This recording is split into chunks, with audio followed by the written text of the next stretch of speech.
at ya. Tell you what's master. Coming at ya. Coming at ya. Rhyme style disaster. Coming at ya. Hey everyone, welcome to Outspoken. I am your host, Nigel Ashford. Today is episode 13.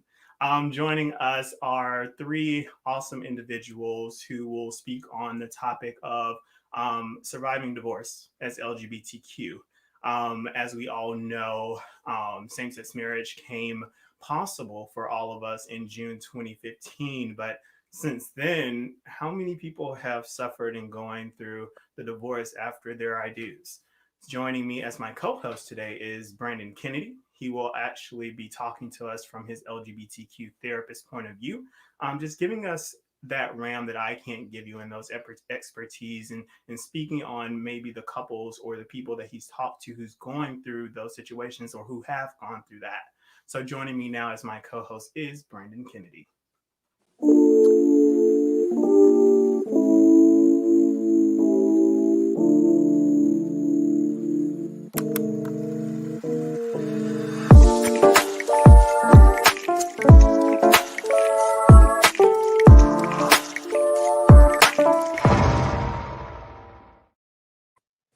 What's up, Brandon? How are you doing? What's up, Nigel? I am good. I'm ready to talk about the D word. How are you? I was going to call you BK at first, but I was like, that was giving a little Burger King. So I was just like, you know what? I'm Not all things can people have their way. So, Brandon, give us a little bit of your background for us before we get started. So my background. So I've kind of been working in the LGBTQ community since around 2010. Started off doing some volunteer work with HIV/AIDS. And then that was also kind of how I got introduced to some couples components because I started doing couples testing and counseling. And then that kind of delved over into becoming much more fascinated with some of the things that would bring individuals and couples in for testing, whether it was just general STI testing or HIV testing specifically. And I kind of got to a point where I no longer wanted to be the person who was handing over my clients to kind of process some of those things. I wanted to be the person who was receiving those individuals that wanted to go through and do some more processing with whatever the traumas may have been or whatever the circumstances that might have been that caused rifts in their relationships and ultimately some STI exposures. So I've worked in a hospital right after grad school. I graduated from California State University, the Northridge campus, with my master's in social work. And it's been a good journey so far. I finished that back in 2017. So I worked in a hospital as an inpatient therapist, patients all the way from ages 3 up to 55. I got to learn the true benefits of psychotropic medication and what it can do for people. And then I decided to branch out and do some private practice work back in May of last year. So now my private practice is really tailored to me, and it's really beautiful because now I'm dealing with people who are seeking me out for those specific things, such as unique arrangements in relationships and marriages, if they're a polyamorous couple or if they're a couple who are trying to figure out different interventions that they can try out before they call it quits, or individuals who are seeking love in relationships and how to find some self things first before embarking on that journey. So it's been really good. And of course, one of the things that we talk about all the time with divorce and marriage, usually finances and sex come up a lot in those conversations. So I talk to a lot of my patients now about some of those concerning factors. Now, Brandon, to get started, and let's use your term, the D word, divorce. LGBTQ is going through divorce. It's been only 6 years since marriage has been legalized. It's not even hit the 6-year mark until next month. So really 5 years and some months. And there hasn't been really a rule book in what does that look like for LGBTQ homosexuals, and what does that also look like for divorce after. I saw a study on University of California in Los Angeles. They say that gay couples are generally happier. They also have a high separation rate, and that's due to the family pressures, the children, finances and societal conditioning. Exactly what does that mean with societal conditioning? Oh,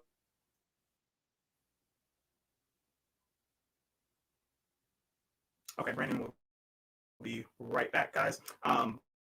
When he does, we were talking about the University of California, Los Angeles, and studies. Also, it also shows that lesbian marriages has a high divorce rate because it's new. It can be assumed, and it also shows on the flip side of gay marriage. It shows that data shows that rate of 16% are heterosexual couples and their divorce rate, and 19% are the homosexual couples in their divorce rate. So I just find that interesting, and Brandon will come back and talk more about that. But until he does, let's bring on. Oh, Brandon, you're back. You're right. Okay, but I wanted to ask you a question. The main reasons they say they see a huge separation rate when it comes to homosexuals are these things: family pressure, children, finances, and societal conditioning. And you said two things were the main reasons where people came to you, and it was due to sex and finances. So where does the family pressures and the societal conditioning fit in? Oh, you're muted, Brandon. No. Nice. Okay. No. Okay, Brandon, until you get everything situated, we're going to go ahead and bring up our guest, guys. I would like to welcome Cordell Mari, Brooke Berry, and Dr. Chris.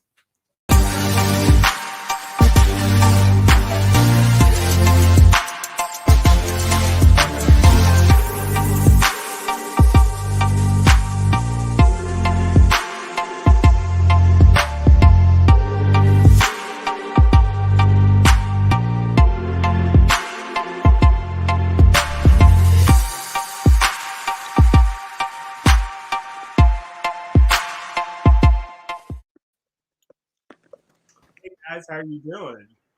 Hi, everyone. How's it going, Nigel? Hi, Brandon. hey. Hi, Chris. Hi, today. So guys, I would like to say, first of all, thank you so much for joining me and Brandon today. Thank you for being vulnerable enough to speak on this experience, which a lot of people are starting to actually go through, and that's divorce. Like I was saying to Brandon earlier, it hasn't been a complete 6 years yet until it was legalized for same-sex couples to be married. And now that it is, we are seeing a percentage of our people going through divorce. And it's a hard time to go through. So for you to share your story like this, I just want to say thank you. That's on check. You're able to hear me now, right? Yeah. Okay. Yes. And I don't want to leave you hanging on that, Nigel. One of the biggest components that I was going to say to answer your question is that it's some of the things that have not really changed over time, especially when you talk about acceptance. A lot of people still have not gotten to some of those places of acceptance as it relates to their families. So when you take some of those family structures and dynamics and you don't have a lot of progressivism with that, you're trying to push the envelope of your own personal life and you're trying to bring other individuals along with that. But sometimes those other individuals aren't meant to come in that area because you haven't gotten to the area where it's conducive enough to try to have some of that acceptance there. Thank you for that, Brandon. And I totally agree. And I think that just kind of sways into my first question that I kind of have for everyone. I mean, I would love for anybody who wants to, Brooke, since you're to the, is it to the right, to the left? Since you're to my right, you're left of me. I'm going to let you go first. How long were you and your ex-partner married, and how did you meet?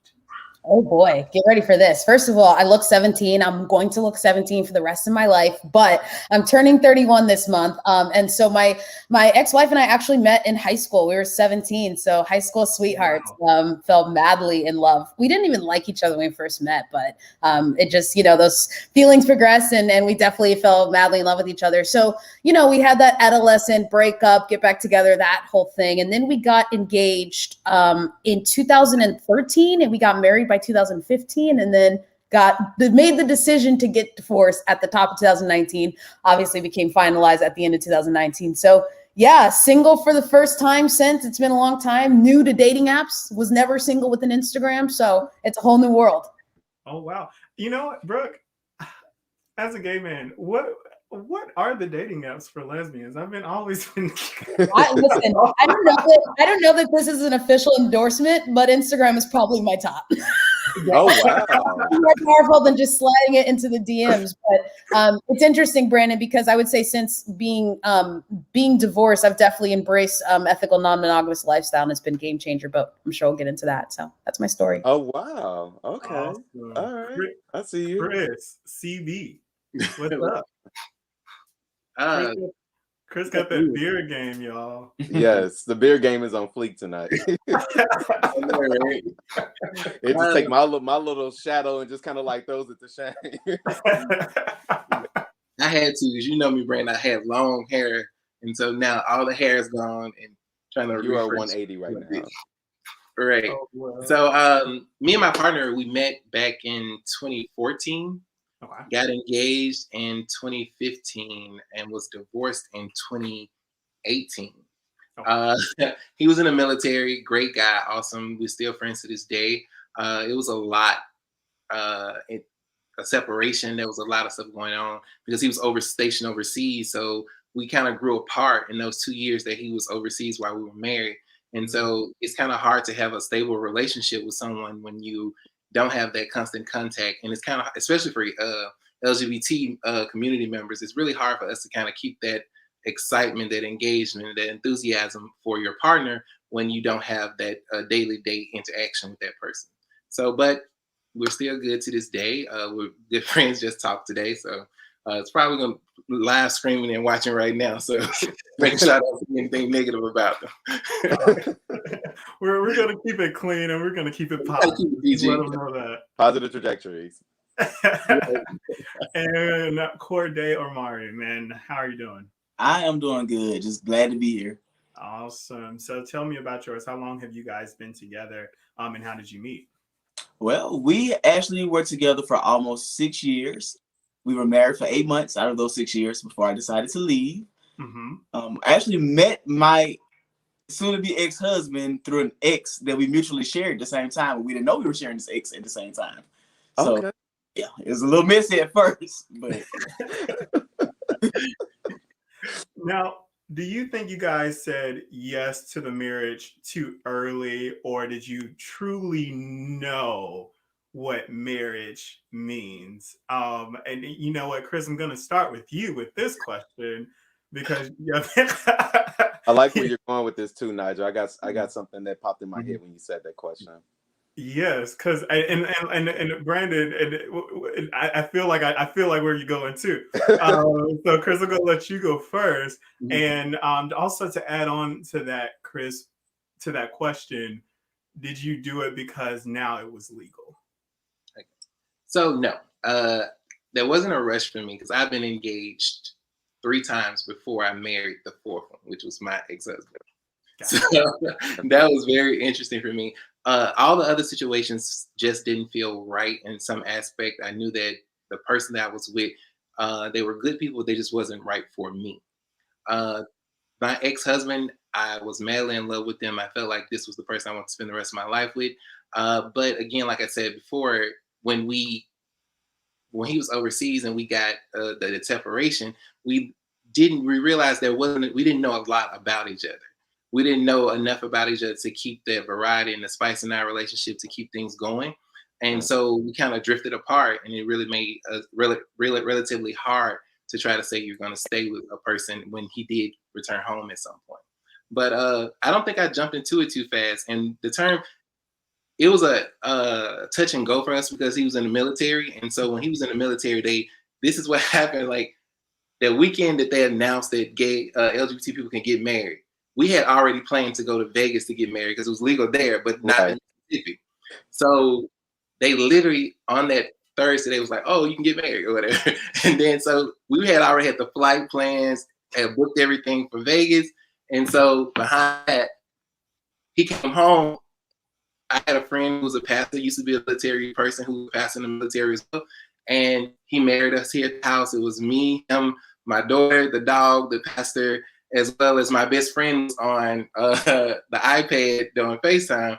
And I felt like it was just perfect. We didn't have to have all those people there. We committed to each other, and my daughter was involved in the ceremony, so we were happy about that. And even to use that that trip we planned to Vegas, we used that as the honeymoon. So it was a family affair. It was a whole thing. Yeah, it was just, it was real small. It was us. Both of our families were a little upset, like, oh, we wanted to be there, but it was just important for us to just do that. And then my daughter, it just made her feel like she was involved. And so, we were good. How old was she at the time? My daughter's 16 now, and so I think that was 3 years ago. Well, we got married in 2015, so I think she was about 12 or 11. Yeah, that's around. I have a question for you, Chris, if I can. In terms of the distance that you guys had in your relationship, how did you guys manage or navigate that? Were you guys on like a set schedule, or what was that like? So, he was stationed in Brussels, Belgium. So there's like a 6-hour time difference for us, 6 or 8 or something like that. So we always stayed on the phone. We stayed talking all the time.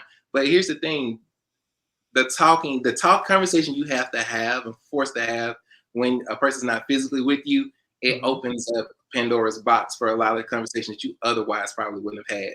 So we were forced to get to know each other a lot more than we probably originally would have done if we was here. Because you can avoid some conversation. There's a lot more stuff going on. You can avoid, like, if a conversation getting too hard, we can go out, let's go grab something to eat, or let's go get something to drink, and then you don't really have to talk about it.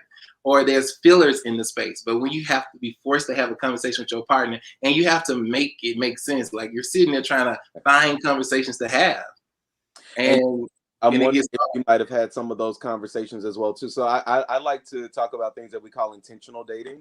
And some of those questions a lot of people don't ask in the beginning. And I'm wondering if you and your now ex-husband were then asking each other some of those questions that you could have asked in the beginning. Like I tell people, it could be nice to want to know that, Brooke's favorite color is pink. But is that going to help you to understand what her communication style is? Does Brooke prefer to text message on the phone, or does she prefer to pick up the phone and have a conversation? It's some of those different types of things that can be much more important with intentional dating that a lot of people don't ask. They kind of do these fly-by filter questions that just are like not necessarily meaningful in the dating process. I think you were right. That was a lot of the intentional dating happened after we were married and he was overseas. Because in the beginning, it was hot, heavy, great sex. That kind of, so when you're involved and you're able to physically touch each other, it's like everything's good. But we had to sit back. There were some things we disagreed on. He was just coming out into his own in terms of his identity. And one of the things was like, I had been doing this work for so long, working in the LGBT community. And so my thought process was a lot different from his. And so we didn't agree on a lot of terms. He didn't understand where I was coming from when I'm advocating for certain issues, because he still had some internalized homophobia he was dealing with. But over time, like even to this day, he's grown so much. But in that space, it was one of those things that was a negative for me. Like, I deal with this work every day. I can't believe you think like that. I can't be married to somebody who thinks like that. But it took a lot of growth. He growed a lot from that. But in that time period, it was like, I don't think I got the time to teach you. Wow. Or do I even want to teach you? Or even if I want to teach. It's like it's completely different to teach someone if you're kind of going through some of the things in working inside of the community and going through some of those teaching mechanisms. That's a lot different when you're teaching someone who's a client or peer in the community, as opposed to these other things. Like I can talk to someone about respectful boundaries at the table, like not looking at your phone and stuff like that, and give your undivided attention. But do I want to necessarily teach that to someone I'm going out on a date with? No, not necessarily. That's a deal breaker. But you have to be mentally there and prepared to want to do that stuff. Exactly right. Awesome. Okay. Now, Corday, same question. Do you think you said yes too early, even though you and your partner have been together for 6 years and you just got married 8 months, and you were married for 8 months, correct? Well, now that you know my story, like my personal side of everything. So the reason why I said yes, I feel like I said early is because we had just went through like a traumatic incident. We both did not heal from completely. And in my mind, because I've always wanted to be married, I was like, okay, this is my chance. So I agreed to something that I really wasn't ready for. Gotcha. And Brandon, to speak on what he just said, going through something traumatic, but saying yes to save a relationship, do you find that common? It's so funny you said that because I just took on a new client and I'm dealing with that situation right now with the client. They said yes because yes felt convenient. It felt like something to do in the moment. Yeah. And in this particular instance, like that person had already been engaged. They took a break, but when they got back together again, because they were already engaged when they broke up, they just assumed we need to pick back up where we left off at. So it was like this is the natural course of the way that things need to go. And Right. you find it all the time. It's like this is what I'm doing, but this it actually brings up the point that I was going to say when you first asked Christopher the question, and it was, or before you asked the group the question, and it was, I feel that your relationship should be operating in the form and fashion of what you see as your idealistic marriage before you decide to get married. Because in those instances, marriage is a formality. The Mm. relationship components are still the relationship components. If your partner is not as attentive as what you would like to be, and that's something you're banking on the marriage, you might be setting yourself up for some from disappointments, and it's all self-inflicted because you may not get that type of affection that you were looking for if it didn't already exist in the relationship prior to. And a lot of people put their expectations on the marriage as if the marriage is going to cause for different things to happen, like, well, we're married now, you're not supposed to be cheating on me, or we're married now, you're supposed to respect me, or you're married now, you're supposed to want to come and spend time with my family. Are they supposed to, or are those your expectations that you put on the marriage, and now that's an unfair disadvantage that you put on your partner? Gotcha. Now, Brooke, your situation, to go with this question, you guys met when you were at 17. Are we Yeah, we've had quite the situation. So yeah, we met when we were 17, but we had that adolescent breakup, get back together. What I want to just blanket statement is marriage is something I never thought for myself. I never thought would happen. I think anyone can agree who either goes through marriage, has kids, every once in a while you just meet those people that make you think different. And my ex-wife, and obviously I won't name her for out of respect for her, but my ex-wife made me feel different. It's not that I wanted to be married, it's that I wanted to marry her. But to answer your question, I think we got married young? Yes, but I think more than anything, I think people heavily underestimate how much they're going to change. Like, it's interesting. I was listening to this TED talk, and he was saying, like, if you ask someone like how much have they changed in the last 10 years, people will be like, yeah, I changed a lot. And if you say how much you're going to change in the next 10 years, people are like, oh, I won't change that much. And I think we just and that's the thing. Our divorce was super amicable, super mutual. We just became completely different people, like at no fault to each other. I would say like my most transformative year, and I'm always someone who's always trying to grow and develop, but 28 was probably my most transformative year. By that point, we weren't even on different pages. We were in different books. Right. And so we decided to cut our losses in the sense of like, let's just close the chapter while it's good, not, waste time trying to figure it out just to be back in the same spot 10 years from now, and go off and enjoy your 30s, and I'll go off and enjoy my 30s. So I think it was a very healthy decision that we both made. But yeah. So, Brandon, to go off of what she was just saying, I read somewhere that people should always wait into a later age because we go through a growth at some age at 25, and then we change again at 30, and then we change again. So, it is like what she's saying? Do a lot of people go through that change? We met at 17, but we're totally different people around 25, 26. Yeah, I think that it's very true, but at the same time, I don't think that particular case scenario is only applicable to your 20s. That's applicable to people who are in their 30s. It's applicable to people who are in their 40s. It's like, okay, when we met, we were in our early 30s. Now that we're going into our 40s, we've also grown and we've also evolved. The difference is, have we grown and evolved in a way that we can still appreciate ourselves for who we are as individuals? And can you also still appreciate me as a partner and what it is that I still have to bring to the table? So I think that people grow and evolve, but I don't think it's so specific to the 20s. It's the 20s, it's the 30s, it's the 40s. I think that it's the opposite effect, though. I think as you get older, I think that you're a little bit more kind of set in where you are. So when people are starting to get into their mid ages, 50s and 60s, they're pretty much at the baseline. Like the careers are already definitely established. You know what you definitely like and what you don't like. And some of those things are kind of like, okay, quality of life things. Gotcha. And it's just if, since I'm this way and this person is growing with me, also relearning Correct. the person you're with over and over and over again, because you're dating now or married now to sometimes a new person. Which is also why, and I know a lot of people are going to cringe at this, I believe in divorce. I do believe in divorce, and I believe in divorce because I believe in having a quality of life. If you are and not without intervention, right? So if you find that you and your partner are having these different concerns and problems or whatever, if you guys have approached it left ways, you approached it right ways, you came down on it, you kind of got it from underneath. It's like if we've tried to do all these different interventions and we're still leading back to the same place, I think then partners can separate knowing that they actually truly did try to figure out what it could take to try to have it work. And Brandon, I just want to echo that. I agree. You know, growing up, I saw two different types of relationships. I have my grandparents who've been together they're celebrating their 68th anniversary this year, which is insane. They got married when they were 15. And then my parents who have both been married and divorced twice. And what I'll say about my parents is they got divorced when I was 2. My childhood, I felt so loved, and never did they always got along. They called each other on holidays, on birthdays. So they showed me very early that they're just two people didn't work out, to no fault to each other, because they chose, to your point, Brandon, the quality of life. And I think that can manifest its way in different ways. So I agree with that. And it's also harder to let that go. So there's another component to this too as well. Like I kind of spoke a little bit earlier on being really invested in self and what it is you're giving to yourself. Oftentimes I find that people get into relationships, and when they get into relationships, they stop that self-discovery process. And then a lot of their lives become about the relationship. And then when a lot of your life has become so much so about the relationship, when it comes time for you to have that separation, you're going back to a person that you didn't even know before the relationship even began. So it's really important to continue those self-investments and those self-growth, so that you're not going back to something that you feel is nothingness. Gotcha. So guys, the big question, and each of you kind of already touched on it a little bit, is your stories.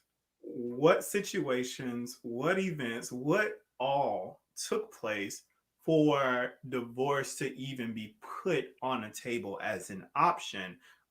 Corday, let's start with you first. Get into it without getting too personal. Again, my personal side of everything what happened. But I want to know your personal side of what happened, Corday. That's the silver lining. And the people want to know the personal family and friends. I don't want to paint my ex into a bad light. So be real careful about what I'm saying, so that it comes off as tactful and not as if I'm bashing him. If that yes. I want to be real careful with what I say. But I will just say some of the events that we didn't heal from before we got married contributed to the reason why we're actually splitting up now. I'm a firm believer. I can forgive certain things, but lying is something that is really hard for me to kind of get over. So once you lose my trust, you kind of lose me a little bit. And even though we were trying to work things out, I found myself in a place to where I was kind of not invested in a marriage anymore.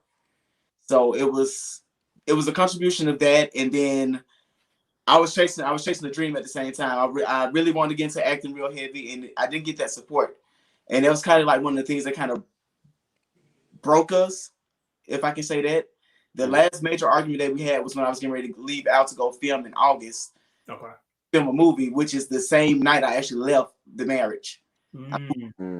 Argument. So it was a lot. So Corday, since you don't feel comfortable in expressing his part, do you feel comfortable expressing your part in what you played in bringing it close to the divorce? Absolutely. I would say that honestly, I feel like some of the things I could have worked on better was my communication and my understanding, because at the time everything was still kind of fresh to me, but I had just found out that my husband was diagnosed with bipolarism, and before that I knew about the depression. And I feel like I could have done a better job with being a little bit more patient with him in certain things and try to be more understanding with certain stuff. But it was just certain things I just couldn't take. Gotcha. Yeah. Brandon, let's talk about when it comes to having a partner with mental health. How do you talk to your couples, or your clients or individuals when dating with someone in mental health? Is now, how do you approach them? How do you talk to them? Now you have to talk about medications and really tackling it together. What are your approaches and your talks to your people who are dealing with people who is dating or is interested in marrying someone who has bipolar or is going through depression? I think for a lot of the clients that I've seen and people that I've just kind of talked to over the years, I like to encourage them to not look at medication as the primary thing that we're looking at to fix whatever it might be. I like to try to have an approach of intervention first, therapeutic intervention. Let's see what things are working. Let's see what things are not working. Let's monitor you over a period of time. Maybe we might find that this particular component over here works, but maybe this other component over here doesn't work too well. And it's kind of like, all right, let's try to mix and match so we can find out how you can be the best benefit in the terms of you being an active advocate for your mental health. And if we find that you're still struggling in some areas, definitely looking at the psychotropic medication consultation is not a bad idea, because what we might be able to do is take some of the edge off with the medication, add in those therapeutic interventions that we are working on, and the clinician, myself, and the psychiatrist or the PCP, we work together to make sure that what you're experiencing in terms of effectiveness with medication and what it is that I'm getting from you with more time that I'm spending with you are matching up with each other. And sometimes you find that, okay, the medication was there to take the edge off, but I already have the tools that I need to either take the dosage down or come off of it altogether. Sometimes people are in a hump. I need to get over this hump and then I might be okay. But in terms of partnership, I think that it could be really hard for people to understand what it is that someone's going through if they don't get the education components. Yeah. If you're not sure what bipolarism is, Google is there to help us. Or, hey, can you tell me about your diagnosis and what you know about it? Can I go to your next appointment and maybe this is something that your doctor or your therapist can talk to me about it and let me know what it is that I can do to advocate and support for you, as well as support and advocate for myself. And even getting into your own therapeutic services, dealing with someone who might have mental health concerns. I might be dating someone who, and I've dated people who've been diagnosed with bipolarism, etc. But I've also been able to talk to my therapist about how I'm coping in my relationship with someone with a mental health illness. You don't have to always feel as if you need to take it on by yourself when there's a lot of resources out there. Gotcha. Now to you, Chris, and jumping in, you touched on yours quite a bit in talking about the distance. Distance is one of the huge things that plays a role in breakups. Also, you talked about him really not totally embracing all of who he is as a homosexual individual, and that's another thing. So just to go off of the question, why divorce? What was that pending thing that said, this is it for us?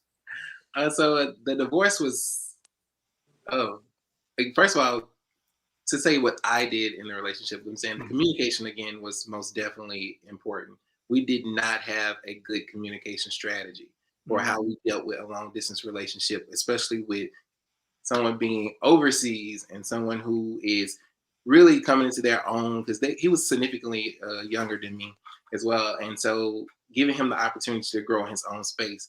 Chris, you the whole daddy. I would say, I do like him on this young. Robbing the cradle. But they gotta be able to buy me a drink, so that you need to be 21.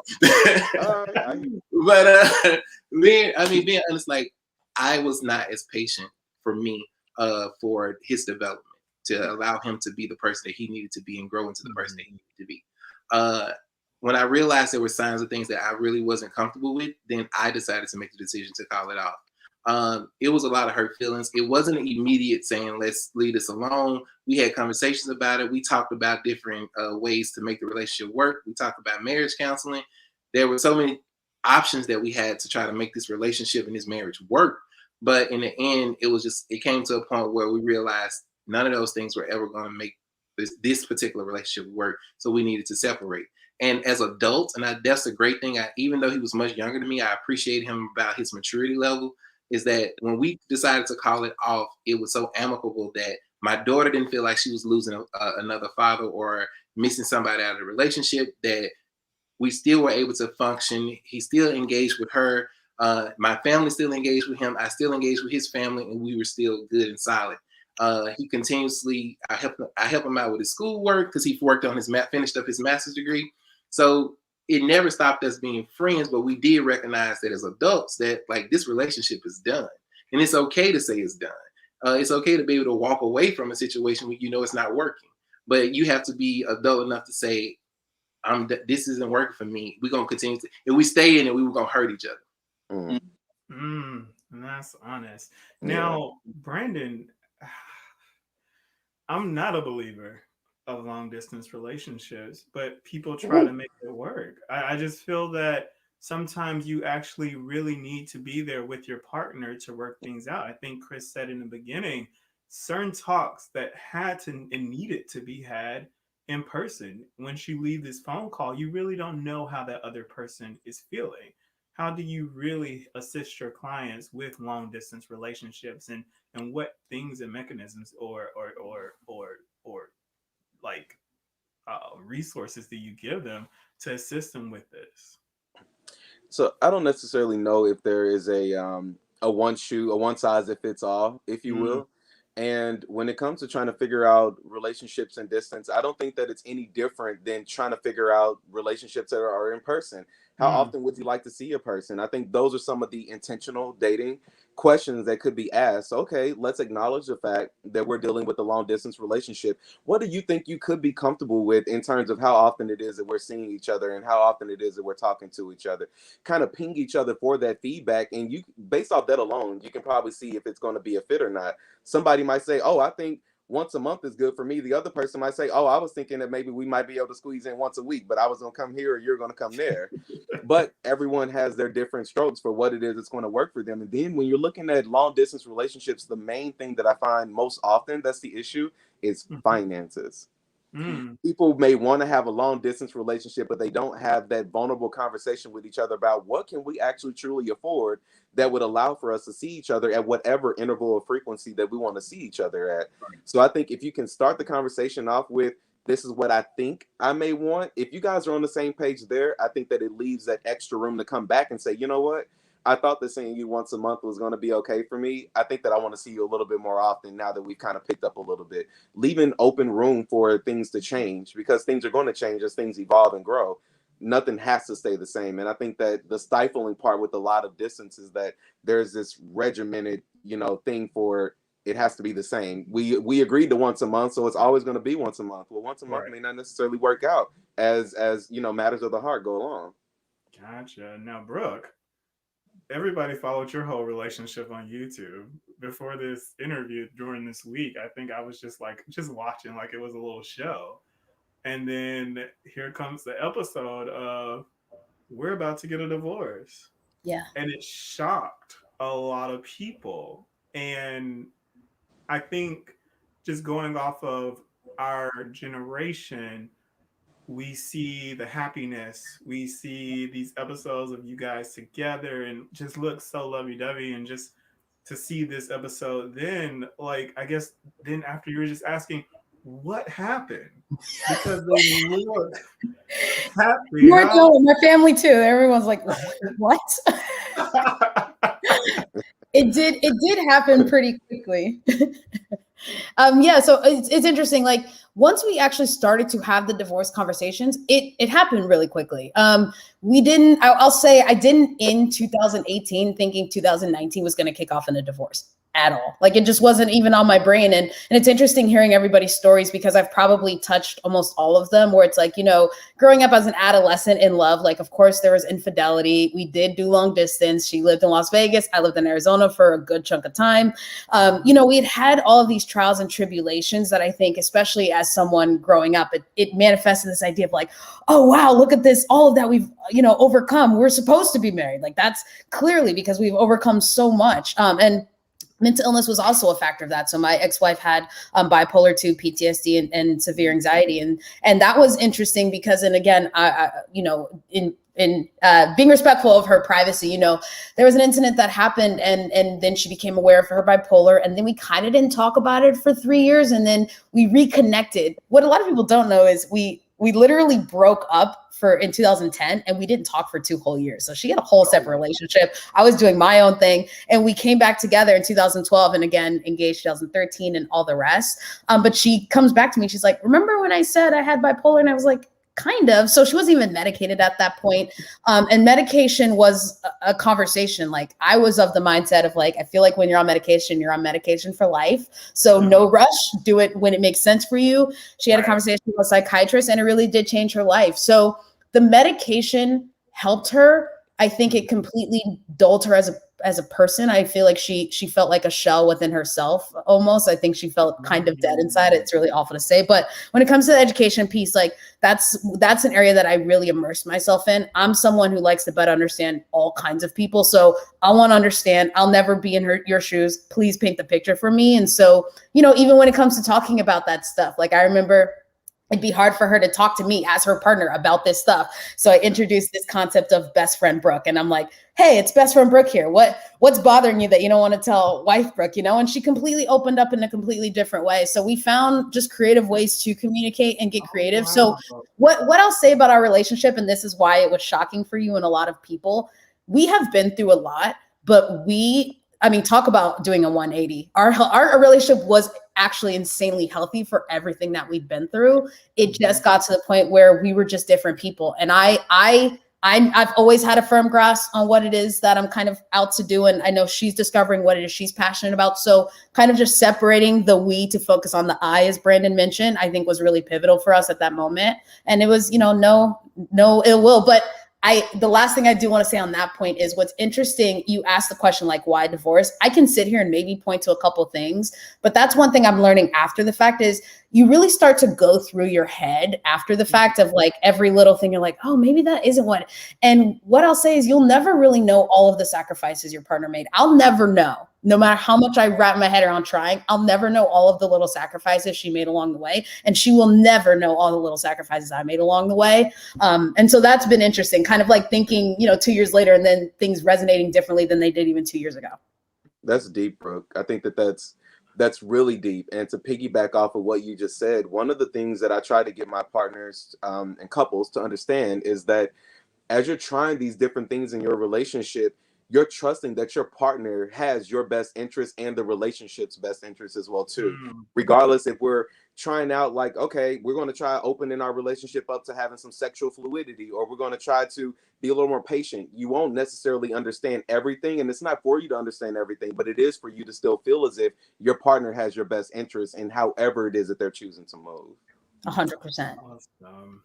All right, guys, we're here with my co-host Brandon Kennedy, and we're talking to Corday, Chris, and Brooke about surviving divorce as an LGBTQ. We're going to continue with more questions, but first we're going to go to a quick commercial. We'll be right back.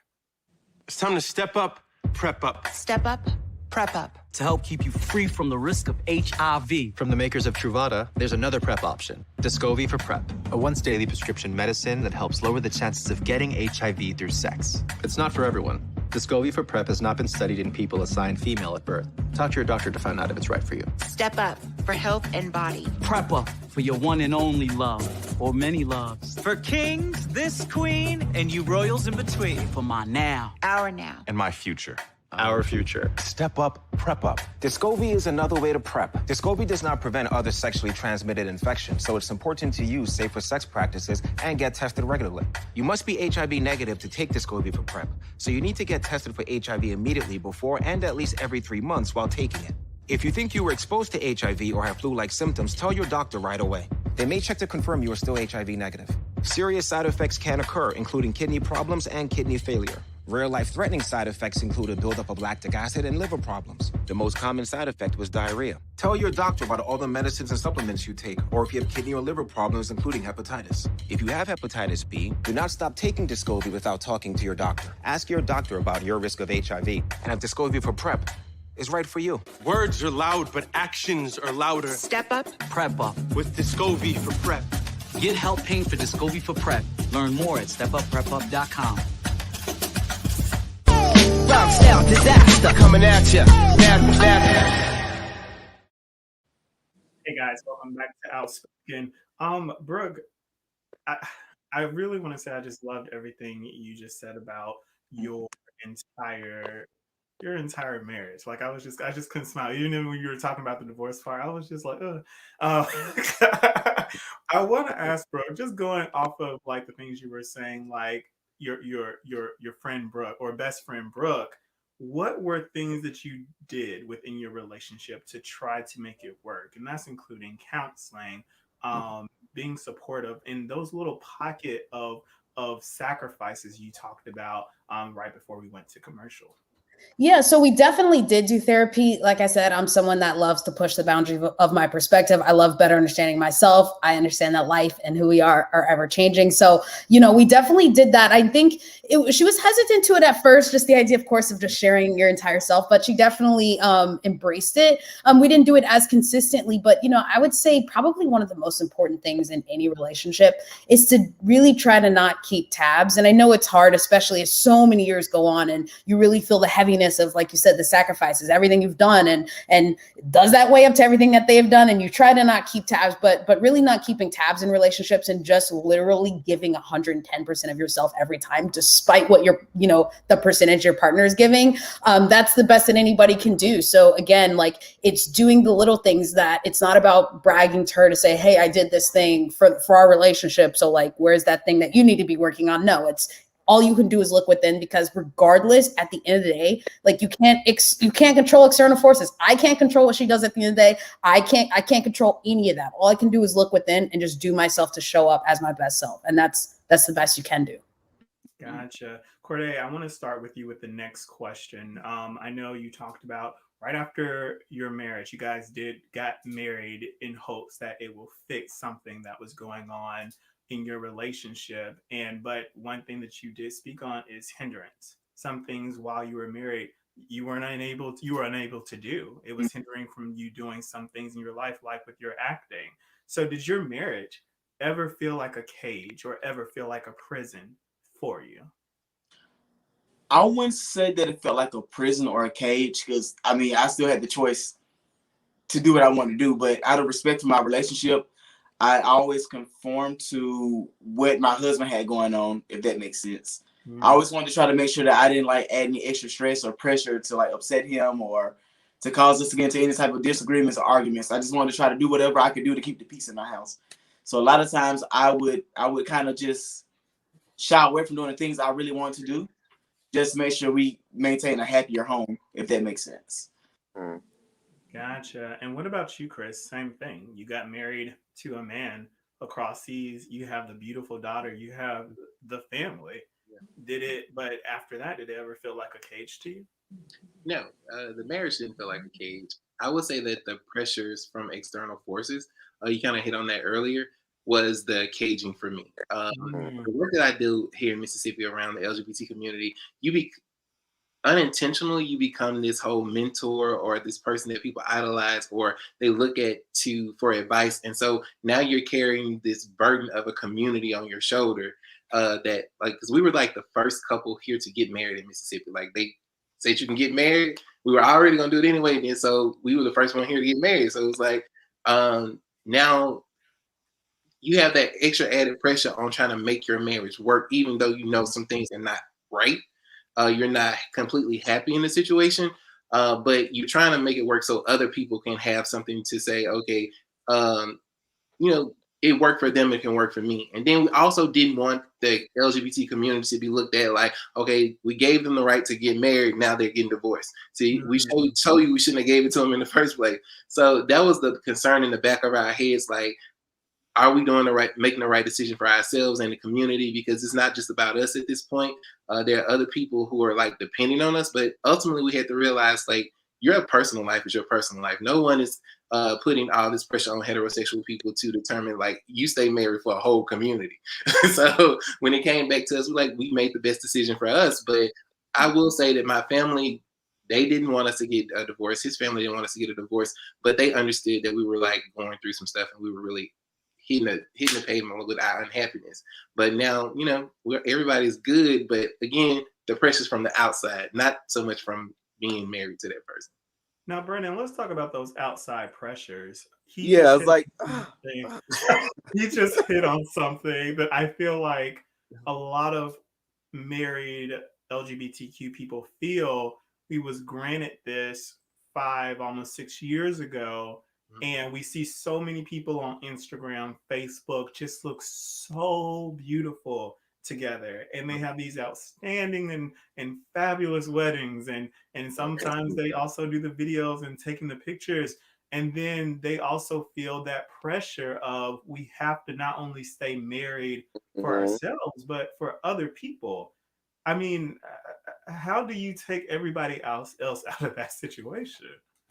Well, you know, the thing that I like to ask is like, while I know that a lot of things in the LGBTQ plus IA and sometimes Y community is is we're pushing a lot of boundaries, right? And we're breaking a lot of borders, but at the same time, what makes us different? What makes us different? Right. We are people who are loving and who are trusting and who are taking a leap of faith. And we're just the same as any other like heterosexual couple. And even if you look at lesbian couples versus gay guy couples, we're all people who are hoping that the best outcomes happen. But for some odd reason, when it comes to dealing with the LGBTQ community, we're looking at it as we have to perfect it, and we have to perfect it and get it right. And then we look at some of these outside pressures from the heterosexual community. Well, we gave you this right, so aren't you going to like make it work? And it's like, yeah, but does that mean that I'm not human and I don't deserve to have happiness, even if that means that I don't see that in my current marriage?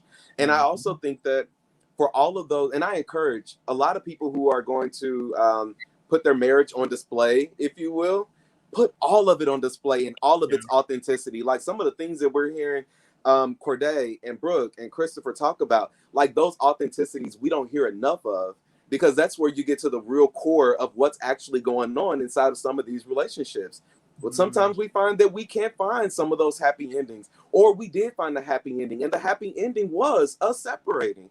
That can be seen as a happy ending. But like Christopher said, we had all these pressures and stuff like that. There are silver linings in seeing people go, okay, so Christopher has a daughter. And I have like 3 couples that I'm dealing with right now in this situation. Christopher has a daughter. What is wrong with Christopher's daughter seeing how it is that 2 mature people go through a breakup and a separation and they're able to still go on and live their best lives? There's nothing wrong with showing your kid the example of what resiliency looks like. That is resiliency. You can have traumas, you can have disagreements, you can have whatever that might be, but it doesn't necessarily mean that it always has to be mean or it has to be nasty or it has to be ugly. And I when I used to work in the hospital, I would tell the parents, some of the behaviors that I'm getting now that I got more information from you, I think your child is actually reacting to the stimulus and you are the stimulus. You're putting in these things inside of your child that you're not necessarily aware of. You're not aware of the conversations that you're having around your kids and all these other different types of things. But I think that I want to see more of the authenticities of what's going on in our LGBT relationships so that people can see not everything is ugly, because when you see it on display, a lot of times it's because it got ugly, right? And it's like, but what about the times like Brooke or like Chris or Corday? It's like, what if it didn't really have to get truly ugly? What if we didn't end up in cuffs and the police had to get called? We just amicably decided to say, you know what? We tried, and this is something that's just not working for us. But we have these outside pressures to get it right and get it right the first time. But the more that we start to live in our authenticities as it relates to what's causing for us to separate, I think we're going to kind of still do this same circumventing thing, because a lot of people don't see some of that other stuff. They don't know about it. Gotcha. Now, Chris, you already talked about the reactions of your family and also of your daughter. Brooke and Corday, what were the reactions of your families, especially with you guys? Brooke, I'm going to start with you first. 17, all the way from 17, knowing this girl since you guys were in high school to your 20s, and then now you're telling them, Mom, Dad, we're getting a divorce. Yeah, it's not, especially because, you know, I took a vow way early in life. I didn't go around just introducing my family to every girl. And mind you, of course, I talked to a lot of girls in my youth, but, you know, I didn't introduce them. I always said to myself, I'm only introducing my family to one girl I do want to be with for, you know, a chunk of time. Again, was never really into the idea of marriage, but just like forever. And so, you know, Chelsea, I'm trying to not say her name. Undisclosed wife. She was the first and only girl my family has ever met. No one heard that. Let's just bleep that out. She is the first and only girl that my family has ever met. FYI. Say it again.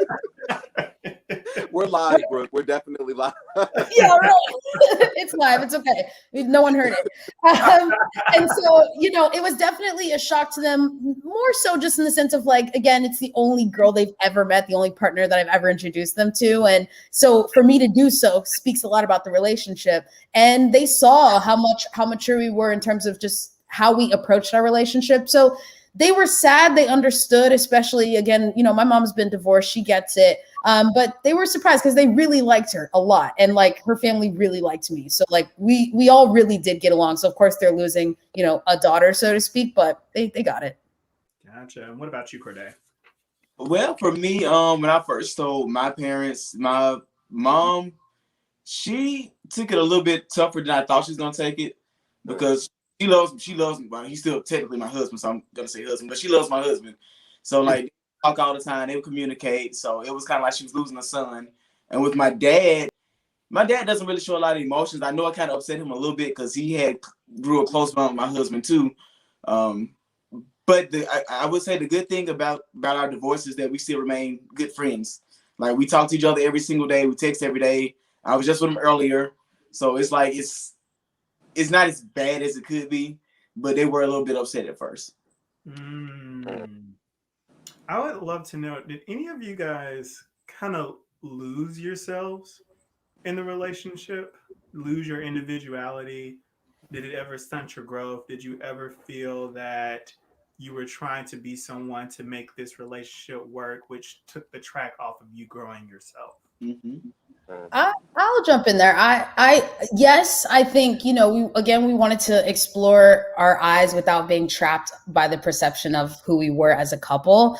But more than anything, you know, I didn't want to feel like I was stifling myself, because again, I've always had an idea of what I want to do, and I know she's exploring what she wants to do, and I don't want the things that I do and accomplish to hinder her journey in that, right, I guess. So, and it's funny you mentioned, Nigel, you know, our YouTube channel. It's like, you know, we're fine, we're amicable, but we don't really talk, you know, we're not connected on any social media apps, because I think there needs to be that separation of, you know, whoever on the internet who has associated us as couples, and so she can kind of live a life outside of that, if that makes sense.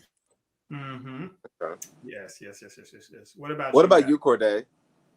Oh wait, what'd you say? Sorry, Nigel. No, I was like, okay, co-host. Go ahead, Corday. I mean, you talked about movies and acting and stuff like that, so I'm wondering, like, was there some hindrances there? A few roles I turned down while I was in my relationship. Roles that would ask me to show nudity, or if there was like love scenes or things like that, I would turn those roles down only out of respect for my relationship at the time. So what did that mean to you? That's all I'm doing. So what did that mean to you? I want to dig into that a little bit. So when you say out of respect for my relationship, what does that mean? Well, I mean, my thing is I've always wanted to make sure that my partner felt secure. Because like a lot of times I had a lot of people, and I'm not trying to brag or trying to like sound boastful or anything like that, but I've had a lot of people after me. I always constantly about sending me messages, trying to do what grown folks do. So I want to make sure that my husband felt comfortable enough that, how do I put this in words? I want to make sure he felt secure. I wanted he didn't have to feel any type of way about me having to do these things and he's seeing it on TV. Because he didn't feel comfortable with another man or woman touching you. Exactly. Yeah. Which is understandable. Yeah. Sure. What about you, Chris? I'm a little different. So honestly, I couldn't have lost myself with anybody. I wouldn't lose myself with anybody. I was a lot older than my partner, for one. So that was probably like 9 years older than my partner. And then the other thing was my professional trajectory was already in place. So when he came into the picture, I had the house, everything was set up for me. Like Brandon said earlier, you know, when you get older, your careers and everything's already settled. So he's walking into a space. I will say on the flip side, I can say he might have lost himself in me. Oh, you guys, I'm so sorry. He might have lost himself in me, which is probably wasn't a good thing. Was that him just calling you, Chris, telling you like, like that? I was playing. Most definitely, like. But yeah, I would say that, you know, him trying to come into his own, he was trying to be more the person he thought I wanted him to be, as opposed to me changing. And I know that wasn't fair for him. And if you're dating someone that you're older than them and you're already in the space, you have to allow that person the time to get to where they need to be. You can't force them. And so I feel like he was trying to come a little faster, get to that place where he needed to be for me a lot faster than he really should have. And so he didn't take that time to actually slow down, figure out what he really wanted, what type of gay person that he wanted to be. Like, what does gay look like for him? He was trying to be what he wanted, what Chris needed him to be. And so I'll take the blame for that. I know that I'm a little stern. I mean, at the end of the day, like, I like things my way too. I'm a parent, so all parents like things their way. So then, Christopher, I want to ask you: can you recall looking back, taking times to kind of reinforce some of that stuff to say, "Hey, I kind of feel like we're not necessarily on the same page right now," and kind of digging a little bit deeper into it? Oh yeah. So here's the thing: when we got into like those type of situations, granted, remember again the age difference, the maturity level, things that I've already accomplished. I had to pull back a lot of times from being this parent figure. Me and my best friends had this conversation like multiple times about my marriage. Mm-hmm. At what point do I stop being like talking to my husband as if I'm his father or a parent, and being their partner and being supportive? Like, there's some things that your partner's doing, like, that is stupid as shit. Like, what are you really doing? Like, you shouldn't be doing that. But at the end of the day, you got to realize this is an adult. This is your partner. Like, you got to let them make their own mistakes. You might have the experience, but they got to go through these growing pains for themselves. And so a lot of that was like me being in the back of my head, being conscious all the time, every conversation. Did I talk to him like I'm talking to my daughter, or did I talk to him like I was talking to a kid? And it's hard because I'm like, they don't make sense to me. I'm one of them people like, it just don't make sense. Stop, don't do that. But at the same time, too, Chris, I think that there is that silver lining, but you can only do but so much. And then sometimes the earnest is on the other person to say, I appreciate your help, or I appreciate your assistance, your guidance, but this is an area that I want to tackle as well, too. And I think that sometimes when you have some of those different dynamics, like the one that you're expressing, I don't think that some of that comes out. I think that the person who is the mature person, or coming across as the mature person, is constantly giving this and giving that. But there is still some earnest on that other person as an adult to say, hey, I may not necessarily need you on this one. I appreciate it, but I may not necessarily need you here. And you don't sometimes get that balance. Like, you don't have to own all of that, because so I'm really big about people only eating up the shit that's theirs. If that's not your shit to eat up, don't eat it. If that is someone else's to eat up, it's for them to eat up. When we talk about responsibilities, and I see it happen all the time in relationships, there's a conflict that's present. And although this person is the one that caused the issue to happen, there has to be some type of something coming from the other person in order for them to be able to eat up what's actually really just theirs. And I like that analogy, Brandon. I'm gonna steal that. It's just it's you and your shit. It's not for everybody else to eat up. It's just your shit. And sometimes, and don't get me wrong, I therapeutically say that, but I'm very direct in my therapeutic process. I don't like beating around the bush. I don't like all that other kind of stuff. But sometimes, don't take responsibility for what you truly feel that you don't have to. You guys are partners for a reason. We share in this, even if it means that you are reminding me that I should probably consider taking more responsibility in what I'm telling you I'm willing to do right now. Awesome. One thing because I just really love that. I have to say this really quick, Brandon. One thing on that note that's interesting, because that's you talked about approaches, Nigel, and that's one approach I had to make like midway through our marriage, where every argument, conversation, I'm like, what is my one objective? I want to throw 30 things at them that they need to do. But it's like, if I had to walk away with one thing, just even if it's just they heard me, like whatever, and just focus on that one thing, that made conversations a bit more receptive, I think, in my experience. But absolutely. Now, I would love to know, in the aftermath of the divorce or splitting up, how do you guys mourn your relationship? How do you healthily, in a healthy way and properly, mourn that relationship, mourn that you're no longer a we, it's now just gonna be me? I didn't mourn. For me, I would say the relationship, like towards the end of the relationship, you knew it was downhill. We knew things were going on. So there was no need to be in this great depressive state about my relationship ending. Now, I will say there are times when other people come up and make mention like, oh, so where's your partner? Where's your husband? And I'm like, we ain't together no more. And you get tired of hearing to people that you're not with a person. And then there have been moments where while you were single, you may think about a time where like, oh, things were not as bad in that relationship. And then you kind of question whether I made the right decision or not. But then something that happened, and you realize I made the right decision for me. So there was no real mourning process for me. It wasn't like a loss because the person was still in my space. But it wasn't in that relationship. And I realized that me and this person then took trips together. We hung out. We still do things together. But it's no longer intimacy. It's no longer sexual. It's no longer like you're dependent on me. I'm dependent on you. It's like a good friendship. It's a healthy friendship where you can depend on someone without all of that extra baggage that's associated with a relationship. Right. And what about you, Brooke? In your video, you told people I cried. Yeah, I did cry, but just because the epic love saga that was her and I had ended, and it was epic. So similar to Chris, I didn't mourn necessarily the idea of like it's ending, but what I didn't anticipate, and it did hit me randomly throughout the months after, is this idea of like, oh, I like failed that marriage. Like I failed that, like this idea of like the marriage part, like, oh shit, I failed that. Like, but again, and I didn't anticipate that to really sink in with me. Cause again, I have mixed thoughts about marriage in general. So the fact that kind of really set in is something that I definitely didn't anticipate, but I'm with Chris. I think we're both better off and thriving because of it. Gotcha. And Corday, I mean, after your marriage, you started focusing on yourself, but did you ever take that time out to really say, oh man, my marriage is about to be over? In the beginning, it was kind of tough for me. I found myself in a really depressive state, which prompted me to go get a therapist, which actually helped out a lot. But I didn't want to be around people. My sleeping pattern was all over the place. I was drinking more. I was getting high, smoking weed. I don't do drugs. Other drugs.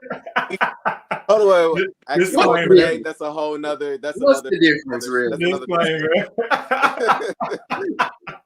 But no, I was smoking a lot of weed. I was just doing things like that to kind of numb the pain that I was feeling and the emotions that I was having, so I wouldn't have like these different random outbursts. Because when I wasn't smoking weed, I could literally be driving home from work, and next thing I know, I'm crying. Like I could look over at a tree, and I'm like, oh, we passed by this tree, and the next thing I know, I'm crying. But it got better over time, and then we went to a place where we can like communicate and start back working on our friendship. Gotcha. Okay, everyone. So I want to bring up, you brought up this question about mourning, Nigel, and I wanted to make sure that I had all of them. So denial, anger, bargaining, depression, and acceptance.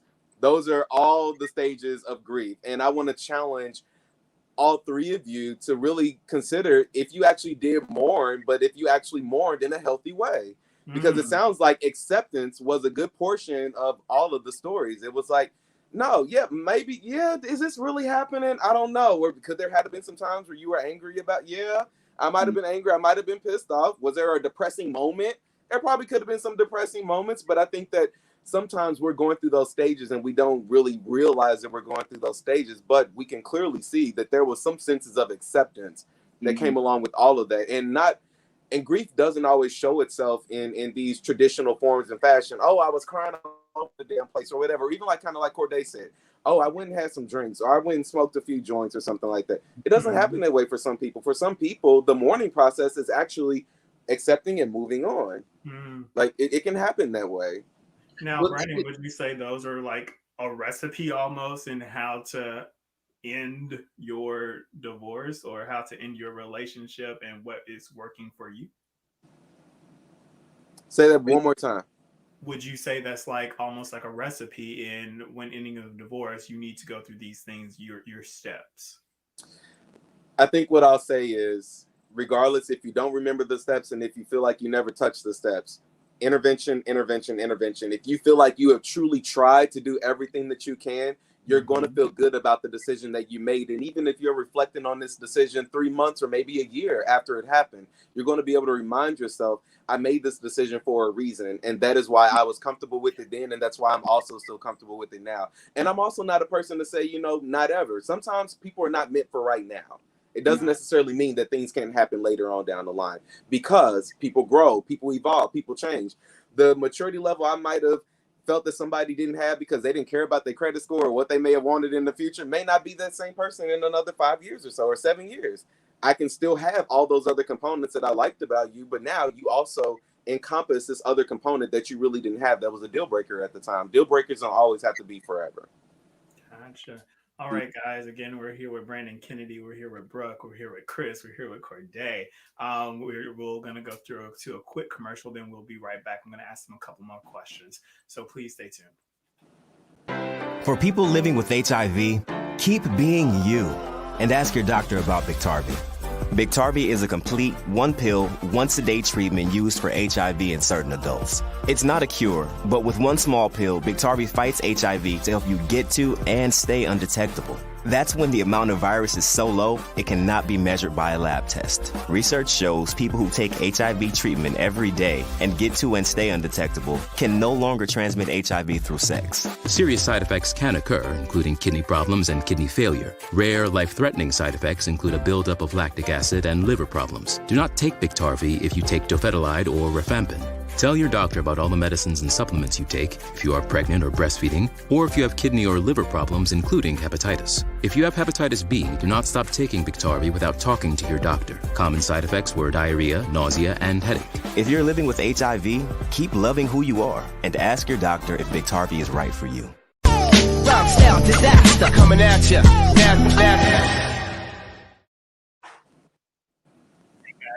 On Outspoken, and we're speaking on surviving divorce. I really want to touch on this. Brooke, I want to start with you because during the show, you talked about your partner believing you're staying. She gets the dog and da da da da da da da. How did you decide who gets what, who stays, and was a lawyer ever involved? It was so easy. We got a dissolution, so we didn't even have to get like a proper divorce because there were no assets. You know, it was pretty, you know, your stuff, my stuff. Honestly, the stuff we fought over the most were the DVDs, because I'm a big DVD collector, and she felt entitled to Harry Potter, and like we had to really like divide and conquer the DVDs. But other than that, it was pretty simple. You know, I kept the apartment, she kept the dog. And so, you know, she was just kind of in the mindset of just getting all new things for that. So it was a pretty easy choice. The DVDs were the number one. Gotcha. And Chris, with that being your home and with him being in the military and traveling a lot, was it pretty easy for you guys as well? It was. I would say that you need to know the laws, first of all, before you get married. Because marriage is most definitely a legal contract. It brings along, it's $40 to get into a marriage, and it can take you so much money to get out of one. Thank God that was not my situation. You know, we talked about it, we sat down, we looked at things, we had bank accounts together, we dissolved the bank account, split the assets, and so that really worked for us as well. In terms of like this being my space, one of the things in the marriage was that, like, if you already are established when you're dating somebody, you got to make that person really feel like they're welcome in the space that you've already created for yourself. And for me, it was a little hard too. And so with him being here, one of his pet peeves was always that this is your stuff. This is how you like, because I am OCD. I like things a certain type of way. I like my decoration, which may not be his taste, but give and take was one of the issues too. There were some items that he had that I just was hated, like wish he just threw it in the garbage, but he wanted to infuse a lot of his isms into the house, and you could be sitting there looking at some stuff and I'm like, as soon as he go back overseas, I'm throwing this right in the garbage. But so when we decided to call it out, we got a divorce. We did a dissolution of marriage. It was a no-fault divorce, meaning that nobody was at fault for the divorce. We signed the papers. It didn't cost us much, but it worked out for us. Thankfully, but if anything you accumulate during the course of a marriage, you're really going to have to figure out how you dissolve those assets, and then talk to somebody, a lawyer, about how do you dissolve those things, because whatever accumulated while y'all married, it belongs to both of y'all, whether their name on it or not. Oh, wow. Now, Corday, you're currently going through a divorce. How did you guys like work out your living situation? Who gets what? And did you split it between the middle, or did one person was like, I want this, or no, you can't have this? How did your situation work? When I walked away, I started completely over. I didn't want anything besides my peace. Oh, wow. And I have it. You did a whole, what's her name? Tina Turner. Yes, you did a whole Tina Turner. I just want my name. I just That's want my my name. I worked too hard for it. Like somebody asked me, was I going to drop my last name? I was like, no, I'm not going to drop it unless I get married again. That's the only one I'm going to drop my last name. Oh, you kept the name too? Oh, you really did? No, I work for No. So, Nigel, I have something that I think that all couples should consider. Yeah, Brandon, that's okay. So I wanted to ask you this, Brandon. Now, how should, like, if you're about to get married, how do you converse about child custody, spousal support, property ownership, all those kind of things? I have a friend right now who's going through a divorce, and he's like, I think I want to ask for a spousal support. He was like, because my spouse is making more right now, and I moved for him, and I need support until I get on my feet. And then I have another friend who is like, you know, I'm a trans mom, but they granted custody of my child to my trans male husband because he was legally born a woman. Like they're fitting heteronormative ways into LGBTQ type of marriages. I want to really find out from you, like, how do you properly discuss with people who are about to go through this divorce, like, look, this is what this is? So while I have not, how do I say this?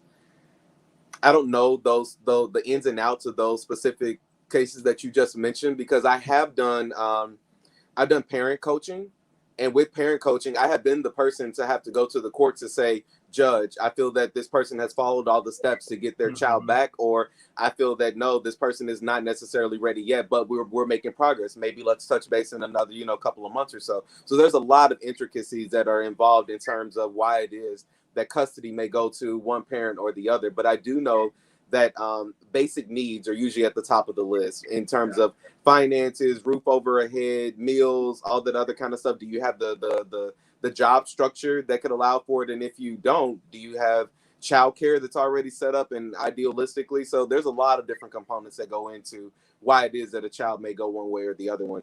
But the one thing that I will say is that in the beginning, not even talking about marriage, I think that all couples should go through at some point when they decide that we're going to do this, figure out how it is that you would like for things to go if it were to end in the beginning. And a lot of people say that you are throwing salt into the relationship, or you're setting the relationship up to fail, or you think that you're not going to be with me anymore. So why you want to be with me now? No, because I care about you and or I love you. I want to make sure that if we get into that situation, we are actually giving each other the best that we can give each other without needing to have our thoughts and feelings become a part of these reactions that we're giving right now. It's like we already know how we would like for that to be. And it's not a dead document once it's created.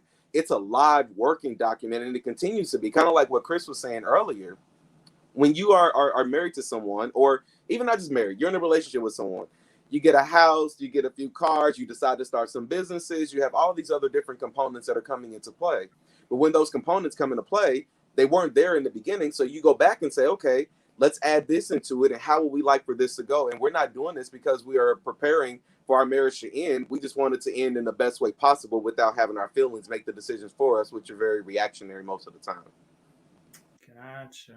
Thank you for that, Brandon. Okay, guys. And I think I would say too that to piggyback on it just a little bit, when you do start to, it's like asking somebody to sign a prenup. It is a prenup. It's a prenup. Like, Chris, but, did you get a prenup? Who, me? I ain't got that kind of money, but don't let the word doctor fool you. But but no, it's you really don't. I get where people come from when they say they don't want to discuss those kind of things. It's almost like people saying, let's create a wheel. We should have wheels, but no one wants to create a wheel because they think it starts the conversation about death. So we try to avoid that conversation at all costs. It's the same thing about talking about what would happen if the relationship ends.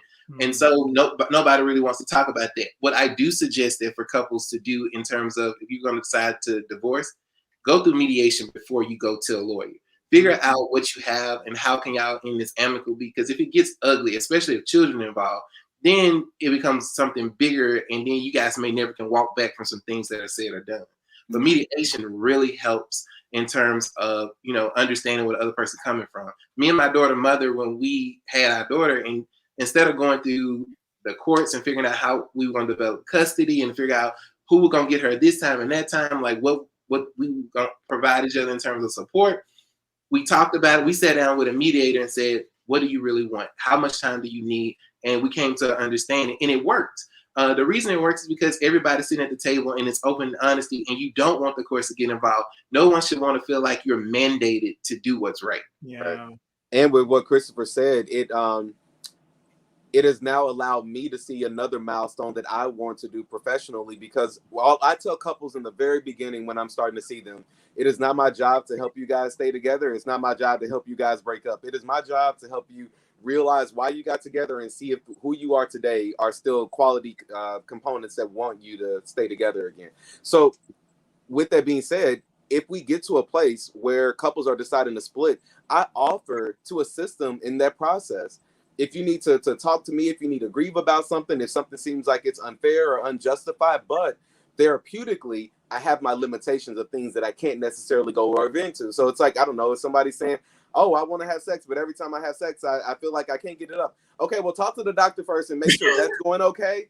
Then we can talk about the therapeutic interventions and how that may go on top of it. So when Christopher brought up mediation, that is one of the certifications that I'm looking to get in, because not all the time does it work out. And I would like to not have the therapeutic intervention stop there, but maybe we stop here at this point because we've acknowledged that we can't do any more therapeutically this way.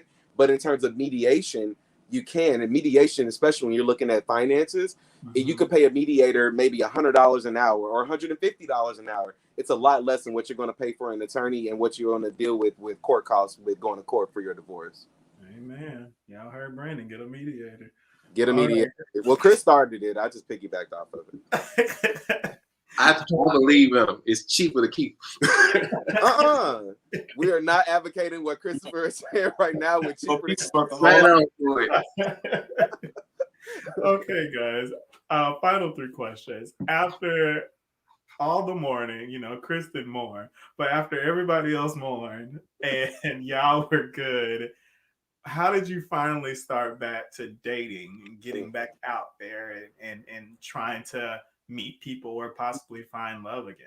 Corday, I'm going to start with you.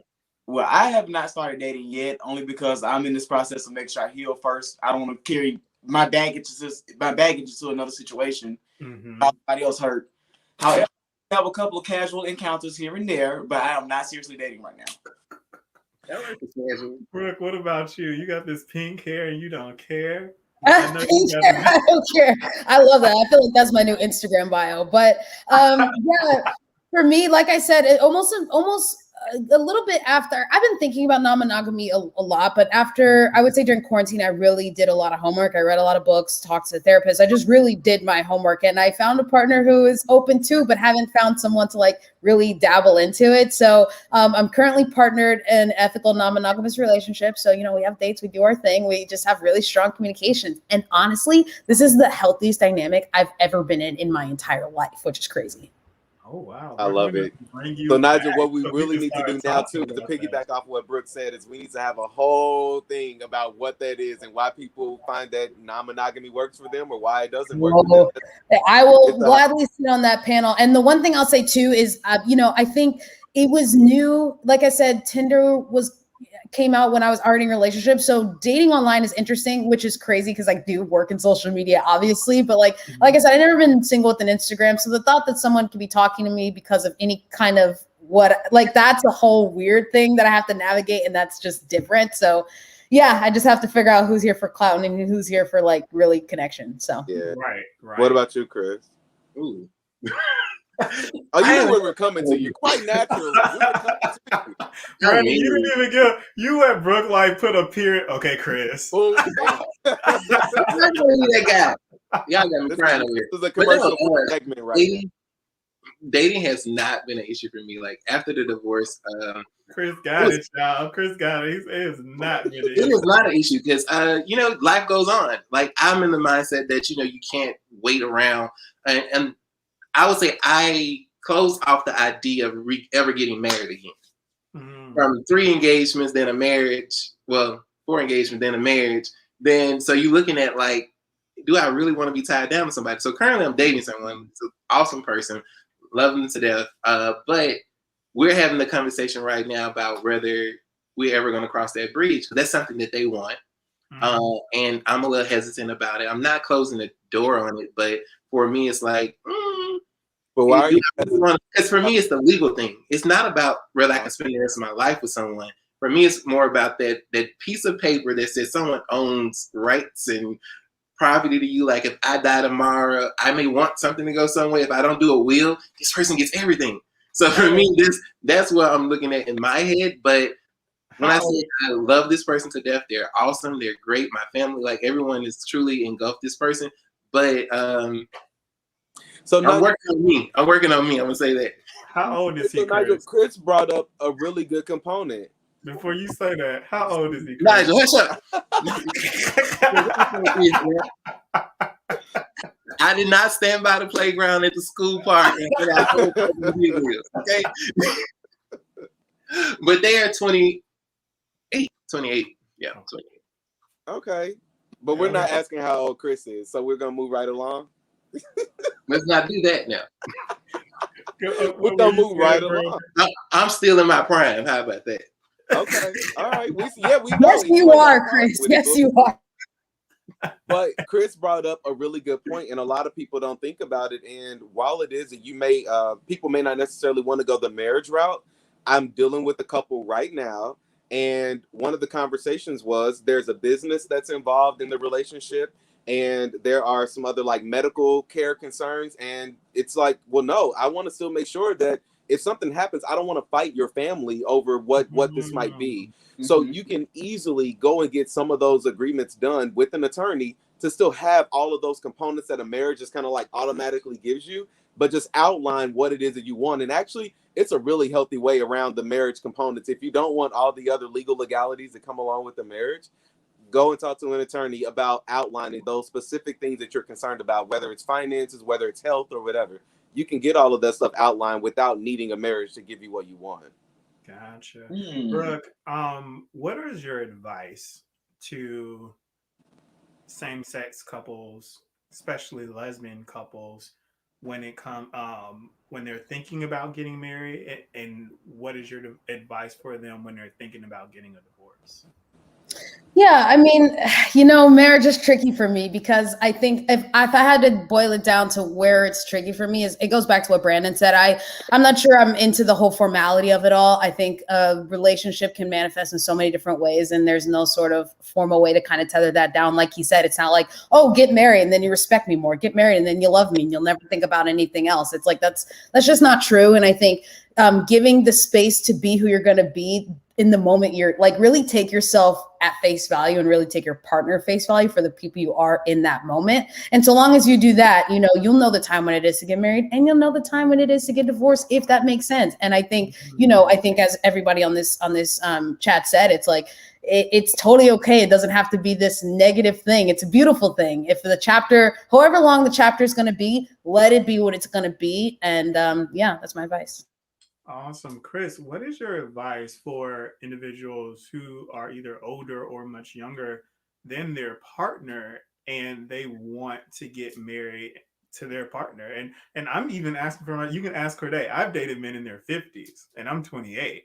So like, I understand, like, I'm able to know from experience, but what is your advice when you're an older person about to possibly get engaged or married to a younger person? What is your advice for them? First of all, let me say, I am only 38. We're not going to put out here like I'm sad. Let me start with that. Off of that. Playing in the sandbox, right, Chris? Okay, I'm still there. You are scooping it and making the castles with the kids is what Nigel might have been putting out there. Trying to put me out there like that. But oh wow. My only advice would be to, like, literally, if you're much older, whether you're much younger, the age really doesn't make a difference. It's the maturity level that the people have. But listen to the other person. Figure out what somebody wants. Like, try to figure out what that person wants out of life, what they want out of a relationship. Communication is important, whether you're old or young. It doesn't really matter. But for me, the downfall has always been like that effective communication. We talk, we listen, but do we do active listening? And do we do effective communication skills? And so that's something that we've never been taught growing up. Sometimes we mimic our relationships after what we saw. There's nothing wrong with a little age difference. I think, it's fun. But at the end of the day, I would say my advice would be just to communicate effectively about what you want out of that relationship. If it's an open relationship, talk about it. If y'all want to bring a third into the bedroom and it's just sex, be okay with the fact that it's just sex, and be able to separate sex from your emotions. Because for me personally, I don't care if a person cheats. It's just the respect factor after what happens. Like, if long as your pieces, what I call it, side hoe etiquette. Long as your side pieces know their role and don't bring it to me, or don't start any crap, or don't meet me in the street with this drama, then we good. But when your side hoes start sending messages and doing fraudulent stuff, I'm like, okay, now we got an issue, because you got to do better about picking your people. Okay. Right. Okay. That was a word. A little bit too much. What Christopher said is absolutely positively true. I talk to people about it all the time. Open honesty and transparency, even in those particular instances, is only going to help to build and strengthen the foundation of the relationship. And mostly because it causes for you to be vulnerable. Okay. Awesome. Thank you, Brandon. Thank you, Chris. I'm never coming back on this show. Now, Corday, what is your advice same-sex couples who are thinking about getting married and also who are thinking about getting divorced?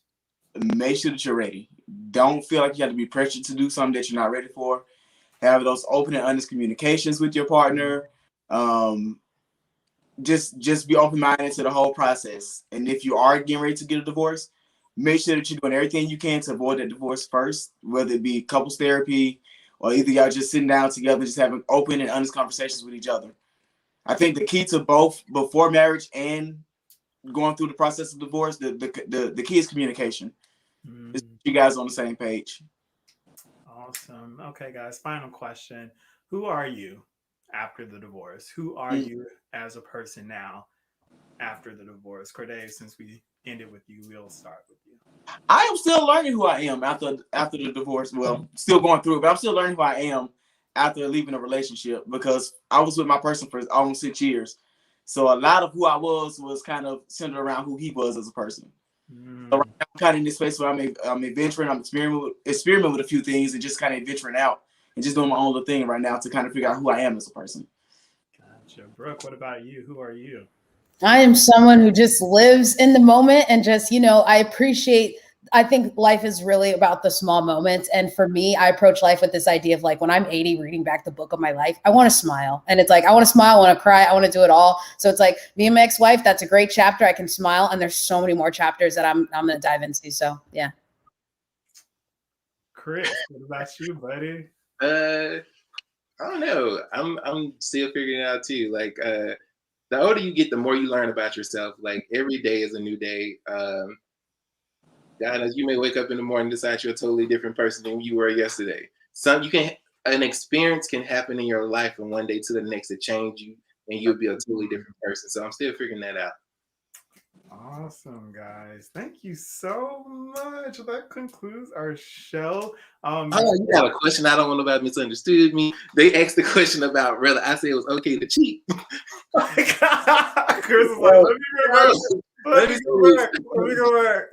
Yeah, let's go back before you close out. Let me be clear. It is not okay to cheat. What it is okay is if you and your partner have an understanding about you all's relationship. Everyone's relationship is different. Amen. Some people believe, well, I would say for gay people, they like to say there's no such thing as monogamy in a gay relationship. That's a lie. It is. Each individual person is different. In your relationship, if your partner likes something and you agree to that with your partner to give them that freedom, then it should be a respect level about what's going on and what happens. If you choose to say, close off, I don't want that, then that person is not for you. You need to step away from that person because they're eventually going to cheat. Mm-hmm. And also there's insecurities, and that's a really big thing that a lot of people don't want to talk about. We like to feel as if we can have control over things that we really don't have control over. We can choose to be in a monogamous relationship, and like Brooke said earlier in the segment, while we can control the actions of ourselves, we can't control the actions of other people. And just because you had an agreement that something may happen, it doesn't necessarily mean that it's not happening. You don't know about it. And some people are really good at playing the cards right. But I think what I also wanted to sign off with too, with what you're talking about earlier, Nigel, is that if you're going to consider marriage, and I'm going to leave it at just marriage, check your expectations for marriage before you decide to get married. What is it that marriage means to me, and why is it that I'm doing it? If you find that that's not clear, have the conversation with your partner, have the conversation with a therapist, and you don't only have to talk to a therapist or a relationship coach. You don't only have to talk to one of those people when things are going bad. You can also talk just to do a check-in, and there's nothing wrong with that, but make sure that your expectations are level. Awesome. Okay, guys, my favorite part of the show. I want to know what you guys got coming up, what's going on in the future. Brandon, I'm going to start with you, my co-host. What are you working on? Any new projects? Any new shows? I mean, you be all over the place, brother. What's going on? What are you going So I am working with two other individuals, and we have a show called The Coach's Corner, Antonio Driver and Jay Lamar. The Coach's Corner talks about dating, love, and relationships, and Jay Lamar owns a matchmaking service. Antonio is the executive director of a nonprofit organization, and I also have a private practice for mental health counseling. So when it comes to a lot of the different types of things that we're working on with the show, we were signed on through a network, and the network is now going through the editing process and everything, and we will be on Apple TV, and we're also going to be on Roku, and then there's like one other one. So that's one thing that's going on in that world. Other than that, I'm really just having fun with my private practice right now. I'm really leaning into the beauty of what private practice is and being able to talk to people about the things that I'm passionate about talking about, and they're seeking me for that. So it's been really great. And because all of my counseling services as well as coaching services, even with my couples that I coach, it's all virtual. So it allows me the quality of life to be wherever it is that I want to be and still be able to be effective in other people's lives and kind of fulfill my passion. So that's kind of what I'm high on right now. Awesome. Now, Chris, if anybody wants to book you or seek out your services, where can they find you? Oh, you said to me? Okay. No, I'm sorry, not Chris. I'm sorry. Brandon. I'm so sorry. Oh, me. I'm being rooked. I thought it was about Chris. I was like, Chris, you got this. So if you guys are looking for individual coaching, relationship coaching, or couples counseling or individual counseling, I can be found at FromUnderTheRug.com. If you're looking on Instagram, it's from.undertherug. I always do a free 5 to 10 minute consultation to make sure that we're a good fit and that I can actually cover your needs. And feel free to reach out, but get the support that you need and make sure that it's a good fit. That's what matters in the beginning. Awesome. Brooke, what do you got coming up? Kristen said something and they are going crazy. They're going wild. So it's okay to cheat. It's MacBooks. You know what I'm saying? These MacBooks be on it. Everything connected. Wait. For me, no, you're good.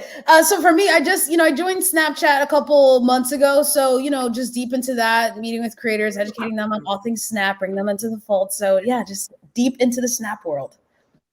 Awesome. And I say on my social media, outside of Snapchat, on my social media, I do a lot of like I said, I'm someone who's big into personal development and I like taking complex ideas and like making it easily digestible. So on my Instagram, I'll talk about what is net neutrality. I'll talk about the effects of fame, like just random things. I'm kind of mixing like pop culture with like psychology a little bit. So if ever you wanted to take a deep dive into there, that's there for people.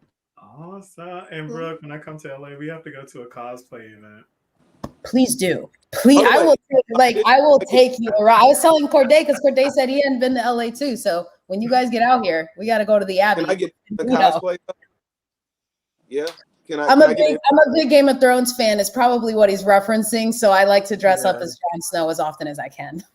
No, I'm good with it. Like, just let me know where I need to be. I can get on the flight. But I just want to invite. Like, I don't want to be left out. I want to do it. We'll make sure it's a group thing for sure. Chris, you're not into it. You're gonna leave you in Mississippi. Oh, I do a little Sailor Moon. That's about it. Oh, I love Sailor Moon. Oh my God, Chris, we cool now. I'd have been chewed up about this cheating coming, so I'm fine.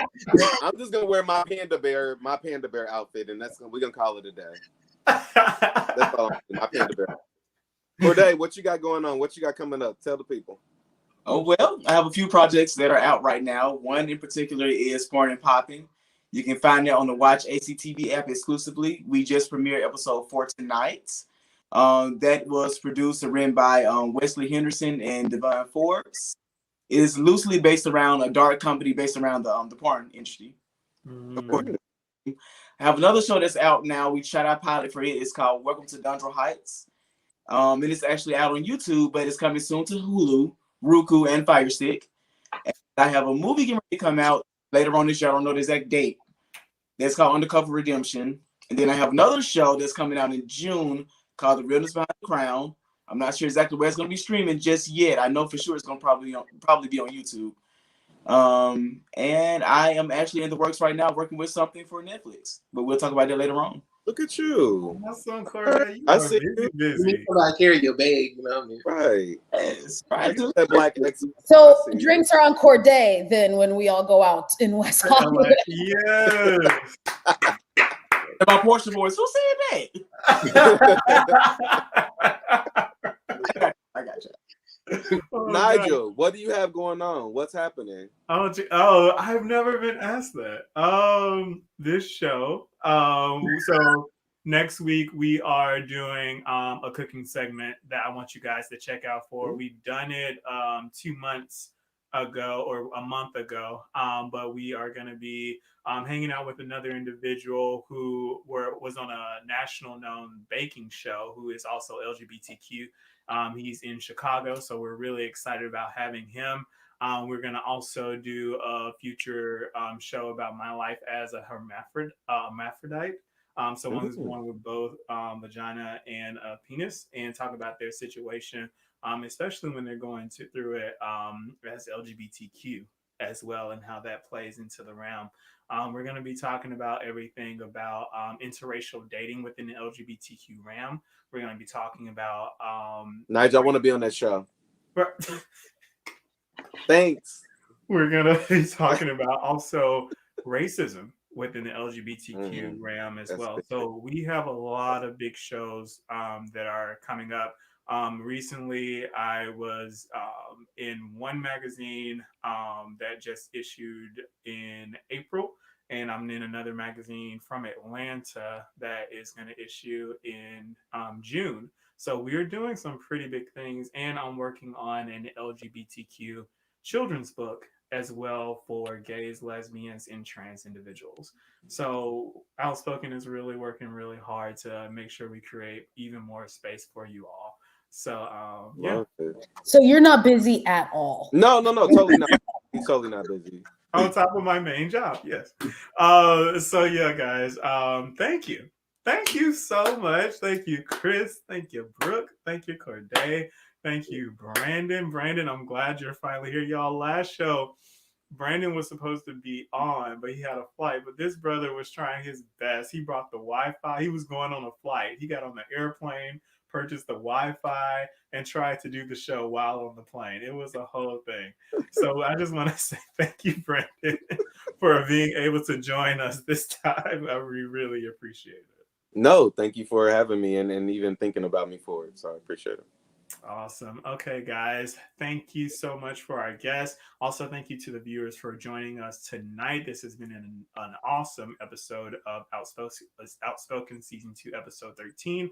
I already told you guys what we have next for next week, so make sure you stay tuned. And remember to always stay outspoken. Have a good night.